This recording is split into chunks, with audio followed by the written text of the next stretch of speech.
Je vous remercie et j'aimerais donner la parole maintenant à son Excellence, Madame Dominique Dupuy, représentante au Conseil et ambassadrice et déléguée permanente auprès de l'UNESCO. Vous avez la parole, Madame. Madame la Présidente du Conseil exécutif, Madame la Présidente de la Conférence générale, Madame la Directrice générale, Excellences, chers collègues, durant ce débat général, nous sommes invités à bâtir nos interventions autour des points à l'ordre du jour de cette 219e session du Conseil exécutif. Mais vous comprendrez que dans cette maison de l'UNESCO, dont le mandat est la construction de la paix, il me serait aujourd'hui impossible d'échanger sur les technicités du C5, alors que tous les outils nécessaires à cette paix subissent chez moi un assaut sans précédent. Alors que l'éducation, la science et la culture sombrent davantage dans le gouffre infernal qui engloutit mon peuple depuis trop longtemps. Que tous les remparts sautent sous les tensions de la prise en otage d'un pays entier où 12 millions de personnes espèrent encore se réveiller d'un cauchemar ensanglanté. Confrontée à l'indicible, j'ai considéré me taire. Me taire par douleur, par déboussolement, mais aussi par culpabilité. Pour le confort de cette salle depuis laquelle je peux encore m'exprimer, alors que ceux au nom desquels je parle croulent sous le poids de la terreur. Me taire par colère pour mon pays que certains semblent déjà imaginer ne plus exister. Je refusais de vous étaler ici l'anatomie d'une chute, de vous dire que depuis le fin fond d'un trou où nous nous trouvons, nous voyons la main de ceux qui nous y ont poussés. Ces mains qui pourraient encore, si elles le voulaient, nous tendre une perche. Il me semblait vain de vous décrire la gangrène du tissu social. Vous la lisez déjà dans vos journaux. Vain de vous expliquer la putréfaction de l'espoir. Vous la voyez déjà sur vos écrans. Vain de vous raconter l'immolation d'une jeunesse. Je refusais d'alimenter l'algorithme qui décide des priorités de l'aide internationale, de prendre part aux funestes enchères de la pitié, de participer à l'encan de la crise la plus grave, de faire concurrence à celui qui comptera le plus de morts, qui criera le plus fort son angoisse, qui articulera le mieux cette faim qui ronge le corps et l'âme de plus de 5 millions de personnes, dont la majorité sont des enfants. Je refusais de vous dire qu'une capitale se transforme en tombeau béant et que, comme moi, tous mes concitoyens sentent leurs tripes s'extirper de leur corps, zombifiés par l'effroi.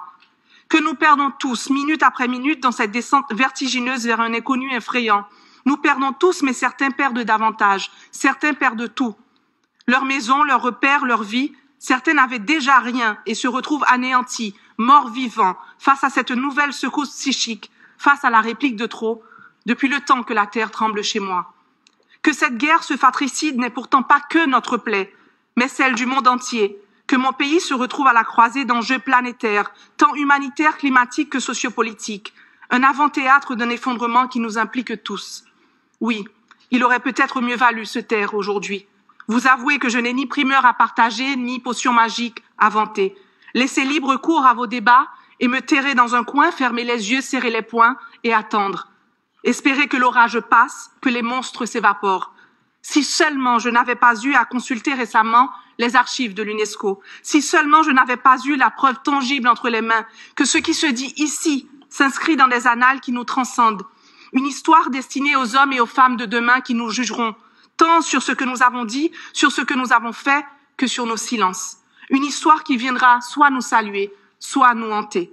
Alors se taire aujourd'hui serait capituler, être complice du sort abject des enfants de mon pays, privés de leur droit à l'éducation, privés de leur seul repas par jour, privés de leur droit à la dignité, interdits de jouer, interdits de rêver, interdits de vivre. Complices des salles de classe où seul prend lieu le sombre ballet des esprits errants d'étudiants et d'enseignants tués par balles. Complices du sort des filles et des garçons violés en toute impunité. Complices du sort des artistes et des artisans qui ne peuvent plus créer, plus vendre, ni leur œuvre, ni leurs rêves. Du sort des athlètes qui ne brillent que s'ils sont déjà ailleurs. Des scientifiques qui, comme les agriculteurs, traversent sans baluchon les fils barbelés d'une frontière fermée. Du sort des journalistes contraints à l'exil, vigies de l'horreur, au péril de leur vie. Se taire serait abandonner, renier les combats pionniers menés par les fondateurs de ma nation, cracher sur le courage de ceux qui continuent, obstinément, encore aujourd'hui, à résister au bord du précipice. Se taire serait trahir la mémoire de ceux qui succombent à l'abîme, trahir les cadavres calcinés, les corps mutilés qui ponctuent le quotidien de Port-au-Prince. Et malgré la déshumanisation macabre qui est à l'œuvre, malgré les caricatures cyniques dont nous faisons l'objet, ne trahissons pas la mémoire de ces vies, car c'est bien de vies dont il s'agit, de personnes humaines comme vous et moi, qui ont aimé, qui ont rêvé et qui laissent chacune derrière elles un cratère de l'absence.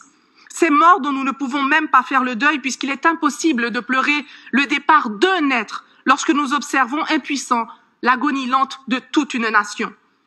Madame la directrice générale, je tiens à vous remercier de votre engagement constant, renouvelé encore ce matin, ainsi que celui des États membres comme le Chili, en faveur de mon pays. Ces élans m'émeuvent et m'encouragent. Chers collègues, je fais donc le pari de ne pas me taire, ni aujourd'hui ni demain, parce qu'il faut quelque part que l'on prenne acte et que l'on se souvienne qu'il existe encore un pays, habité d'êtres humains, assoiffés de paix et d'avenir, qui ont eux aussi le droit à l'éducation, le droit de préserver et d'exprimer leur culture, le droit de vivre. Je vous raconterai ce pays qui peut, qui veut et qui va renaître. Cette terre de Dessalines, de Catherine Flon, de Suzanne Comer-Sylvain. Cette terre de la soupe Joumou, de la cassave et du compas. Cette terre du KPK.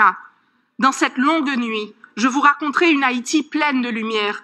Car dans le clair-obscur de notre parcours, nous avons su transformer les spectres de l'oppression en oiseaux de la liberté. Merci, merci un pile, Aïbobo.